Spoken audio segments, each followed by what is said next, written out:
6 মাসও হয় না গাড়ি তো মানে খাওয়া দাওয়া করে নাকি। Guys good morning everyone. তো দেরি হয়ে গেল অনেকক্ষণ, তো যাই ফটো ফ্রেশ হয়ে নিজের কাজে বের হয়ে যাই। সকালে খাওয়াটা মনে হচ্ছে ব্রেকফাস্ট না, ডিনারে খাইতেছি।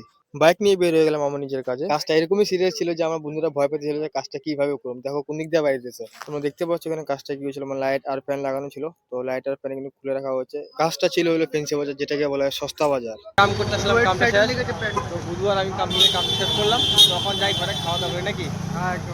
বললাম এখন ঘরে সবাই ফার্স্ট খাওয়া দাওয়া করি। দুপুরে খাওয়াটা যাই হোক জবরদস্ত ছিল, গরম গরম ভাত, শাক, একটা পাঠার মাংস। গাড়িতে পাম দেওয়ার সময় দেখলাম যে এত পিন ঢুকেছিল যে আমার মাথাটা খারাপ হয়েছে। তোমরা গাড়ির টায়ারের মধ্যে একটা না দুইটা চারটা গজাল এক লাগে ঢুকছে, চারটা গজাল। 6 মাসও হয় না গাড়ি, তো আগের টায়ারটা ঠিক আছে, এটা একটা ছটা গজাল।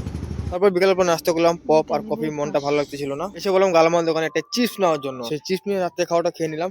বেগুন ভর্তা, গরম ভাত আর ডাইল, আর কি ছিল কিছুই না।